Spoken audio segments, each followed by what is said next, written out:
Hey there, Jake Dempsey here, CEO and co-founder of Project Broadcast.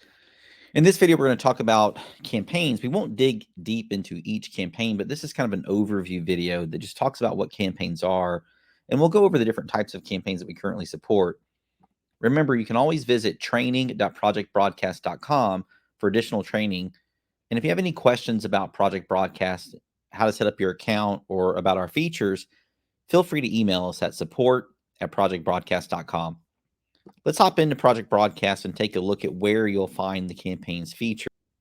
So in Project Broadcast, under the automation area, you'll find the campaign section. I'm just going to click the plus here so we can look at the different campaign types. Now, before we look at the different campaign types, there's a couple of ways you can send messages to people in Project Broadcast. You can use the chat feature. You can schedule a broadcast. That's typically when you have a single message you want to send to multiple people. And we have our keywords feature that when someone texts you a word or phrase, like say VIP, for example, the system can respond with a message.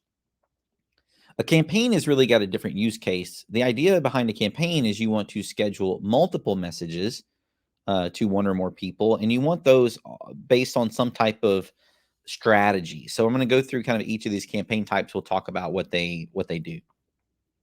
Drip campaign is one of the more common kind of campaign types you'll see in most marketing platforms.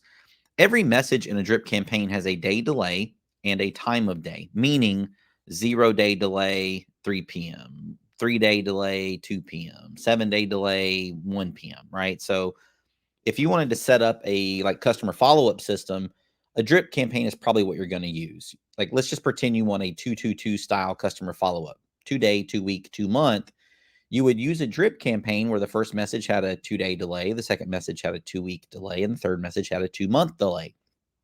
And then anytime you add a contact to that campaign, it would schedule those 3 messages for you and take care of that customer follow-up. Time-lapse campaign is where every message in the campaign has a very like an absolute delay, meaning hours and minutes. I want, to create a campaign, and 5 minutes after someone joins, I want to send them a message, 10 minutes after, 20 minutes after, 30 minutes after. Time-lapse campaigns are typically used when you want to deliver multiple messages in kind of a short period of time. A good example of that is, let's say you've got a product or maybe even a family of products, and you want to kind of put a keyword out on social media for people to learn about those products. You may create a keyword for the product, whatever the name of your product family is. And when someone texts that keyword, it adds them to a time-lapse campaign that maybe delivers 3, 4, 5 text messages over the course of, 30 minutes to an hour. That's when time-lapse campaigns become very handy. An event type campaign is actually a new type of campaign in Project Broadcast. We just launched this recently.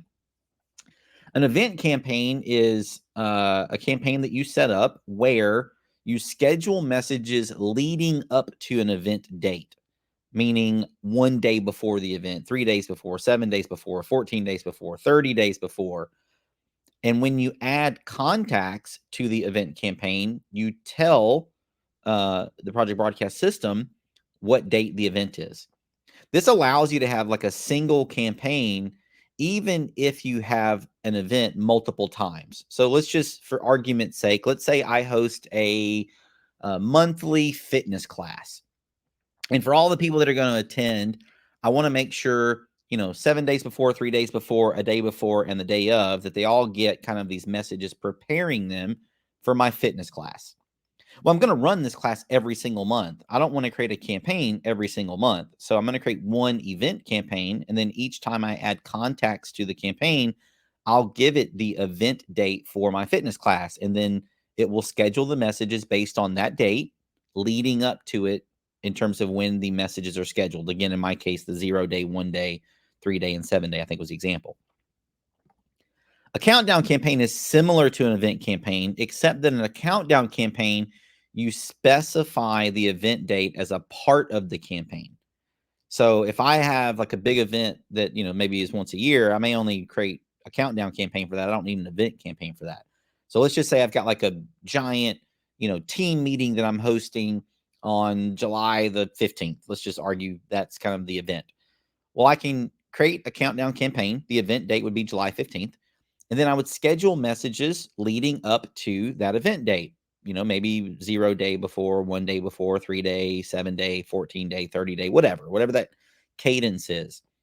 And then anytime I add a contact to that campaign, again, the system will schedule those messages based on the event date that's on the countdown campaign and the messages in terms of how they're created leading up to the event date. Calendar campaign is when every message has a very specific date and time, like July 1st at 3 p.m., July 15th at 2 p.m.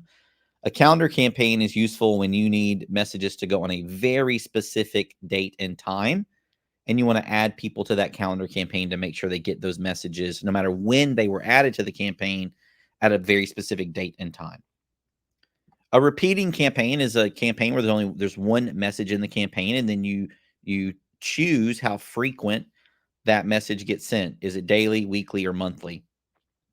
Very useful for end of month kind of business reminders that you may want to send to colleagues or people kind of in your company or organization. Birthday and anniversary are very similar. Birthday campaigns are based on the birth date that is supplied on the contact. So you can create a birthday campaign, add contacts to it that have a birthday defined in Project Broadcast, and then every year on their birthday, they'll get a message. Anniversary works the same way. It's just that it keys off of a field called anniversary on the contact. And what a lot of business owners do is when they import their contacts, they'll typically import the first time they did business with someone as the anniversary date. Or if you're, wanting to send a message on the anniversary of like a colleague joining the business, sometimes that anniversary date is set to kind of the day that they just, join the company. So you can use anniversary in a couple different ways, but birthday and anniversary work very similar. You define a message, and then on that date that's on their contact, the birthday or anniversary, it'll send a message each year on that date. So those are the kind of the different campaign types.